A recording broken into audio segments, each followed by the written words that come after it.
туугандарым, албетте биздин оозубуздан чыгып жаткан сөзүбүз бир эле ширин таттуу сөзүбүз канчалаган жүрөктөрдү жибитип коюшун биз элестете албайбыз. Эмне үчүн?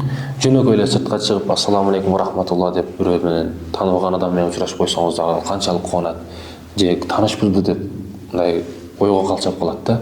Жылмайуу жүзү менен жүрүү, адамга карата жакшы мамиле кылуу, албетте бул эң жакшы табылгыс нерселердин бири да.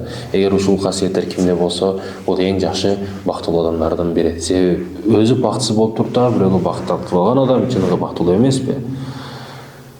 Чындыгында ушундай. Бир адам ар дайым аялын арзанат экен. Аялым ушундай, аялым жаман, аялым кийимдерин жубайт, айтор айтканымды кылбайт. Мындай аялдын барынан жогу жакшы, тили узун, көзү кобра деп айтор аялын жамандай берет экен да. Күндөрдөн бир күн түшүндө уктап түш көрөт экен. Түшүндө аялы менен урушуп көчөгө чыгып кетет экен, бир мезгилге барып уктайт экен. Түшүндөгү түш болуп кетет да эми бул. Ошол жерде уктап аялы тууралуу нерселерди түшүндө көрүштү баштайт. Кудайым, мага эмне мынчалык жаман аялды туш кылдың?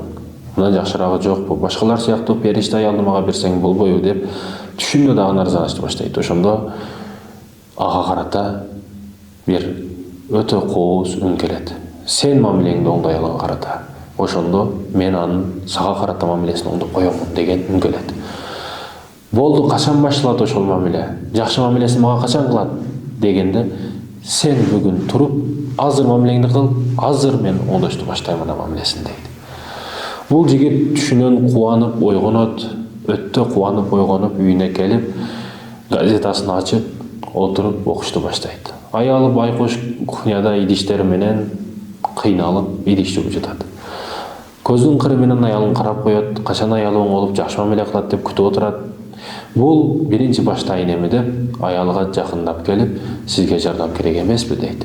Аялы мындай сөздү эч уга элек аялы жүрөгүнөн, жан дүйнөсүнөн кубанып кетип, менин күйөөм бул чындап, менин өмүрлүк жолдошум деп өзгө ишенбестен оңолгон окшойт күйөөм деп, жок, мен бүтөйүн деп калдым, сүйүктүүм деп ал дагы жакшы мамиле кылып сүйлөштү баштайт, жакшы сөз сүйлөштү баштайт. Анда идиштерди жуутуп калдым десе, анда мен сизге жардам берем деп туруп идиштерди куруктап тряпка менен арчышты баштайт. Ошентип бири-бириге карата мамилеси өтө жылуу болушту баштайт. Аялы неге мынчалык күйөөм жакшы мамиле кылып калды деп бул таң калат, күйөөсү болсо аялым мынчалык жакшы оңолуп калганын мен түшүнбөй калдым деп күйөө дагы кубанат ичинен. Айтор бири-бириге сүйүнүч, кубаныч мамилесин жасашты башташат. Эртеси күнү жумушуна барат экен, күйөөсү жумушта иштеп, убактыраак бүгүн келейин. Аялым периштедей аялга мен татыктуу эр болушум керек, күйөө болушум керек. Аялым ушунчалык өзгөрүп кетиши мен уктасам түшүмө дагы кирген эмес эле. Мен эми ага ылайыктуу жар болушум керек, өмүрлүк жолдош болушум керек деп өзү дагы аракет кылышты баштайт. Гүлдөрдү алат, ар нерселерди алат, шенендиктер, таттууларды алат, айтор үйүнө ташышты баштайт. Эмне керек болсо башкага эмес өзүнүн аялына ташышты баштайт. Аял дагы үйдөгү жумуштары күйөөсү жардам бергенине байланыштуу, убактыраак бүткөнүнө байланыштуу өзүнө карап, өзүнүн сулуулугуна карап, айтор жакшы кийимдерин кийип, жаман калатын таштап, күйөөсүнө жагынышты баштайт. Күйөөсү дагы колдон келишинче мындай аялга мен татыктуу жубай болушум керек, өмүрлүк жолдош болушум керек деп айтор бири-бирине ушунчалык мамилеси жакшы болуп кетет да. Күйөөсү бир күн олтуруп, эми ушунчалык чарчадым, жүр эми кинотеатрга, башкага билеттерди алып койдум, айланып келебиз дейт. Сиздин жумушуңуз башкаңыз, жумуш калса калсын, бирок сенин көңүлүң калбасын деп аялын айлантырууга көчөгө алып чыгат. Көчөгө алып чыгып тегерентип, көрбөгөн жерлерди көрсөтүп, көрсө ошол үйлөнүүдөн мурда бир жолу айландырган, ошол бойдон айланган алып чыга элек экен. Бирок бул экөө тең бактылуу болуп кетти. Бирок айлана сөз эмнеден башталды? Ошол күйөөсүнүн бир ширин айтып койгон сөздөн ушунчалык жакшы мамиле уланып кетти.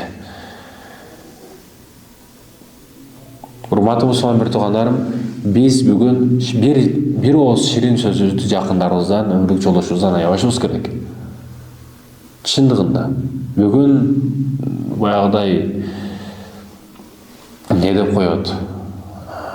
Леди деп коебу же джентльмен деп коебу, же джентльмен болуп автобустун немелердин эшигин ача коюп, машина эшигин ача коюп, кыздарга жагынып, ал эми айтор кошоматчы кылып неме кылган эркектер, алар чындыгында эки жүздүү да. Өзүнүн өмүрлүк жолдошуна жакшы мамиле кылбай бирөөлөргө карата эки жүздүүлүк бул. Башка нерсе эмес. Bir ооз ширин сөздөн булардын мамилеси жакшы болуп кетти. Bir ооз ширин сөздөрдү жакындарыбыздан аябашыбыз керек. Ал кааласак ата энебиз болсун, ал кааласак бир туугандарыбыз болсун, ал кааласак өмүрлүк жолдошубуз болсун. Мамилебиз жакшы болуп, жакшы бактылуу болуп жашашты кааласак, айтор ширин сөзүбүздү жакындарыбыздан аябашыбыз керек экен. Ширин сөздүү болойлу.